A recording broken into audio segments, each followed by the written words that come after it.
Hello दोस्तों, स्वागत है आपका अपने YouTube चैनल सीरियस स्टडी में। मैं रूमा सिंह आज आपको हिंदी व्याकरण में संधि पढ़ाने वाली हूँ।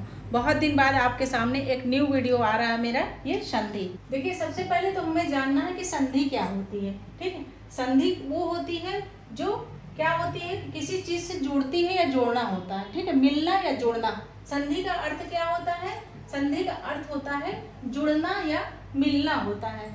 ठीक, अब देखते हैं कि संधि किससे जुड़े मिलेगी। सबको पता है कि दो वर्णों से। किन वर्णों से?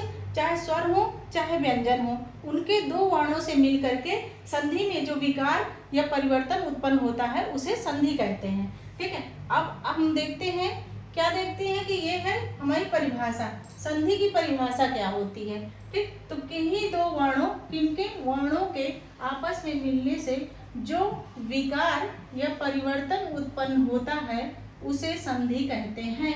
जैसे विद्या धन अर्थी बराबर विद्यार्थी। ठीक है, एग्जाम्पल है, उदाहरण है, विद्या धन अर्थी बराबर विद्यार्थी।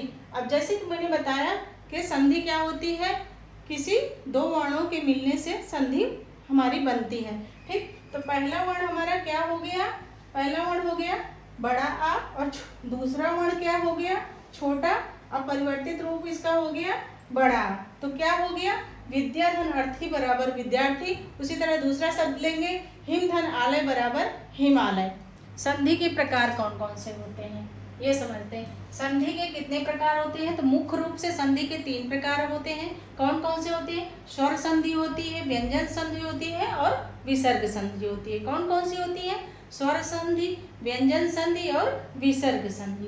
पहला हमारा कौन सा हो गया? स्वर संधि, दूसरा व्यंजन संधि और तीसरा विसर्ग संधि। ठीक, इतना आया समझ में। अब देखते हैं कि स्वर संधि के भी हमारे भेद होते हैं। तो स्वर संधि के 5 भेद होते हैं। कितने भेद होते हैं? 5 भेद होते हैं। कौन कौन से होते हैं? पहला दीर्घ संधि, दूसरा गुण संधि, तीसरा वृद्धि संधि, चौथा यण संधि और पांचवा अयादि संधि। ठीक, कितने भेद होते हैं? स्वर संधि के 5 भेद होते हैं। कौन कौन से? दीर्घ संधि, गुण संधि, वृद्धि संधि, यण संधि और अयादि संधि।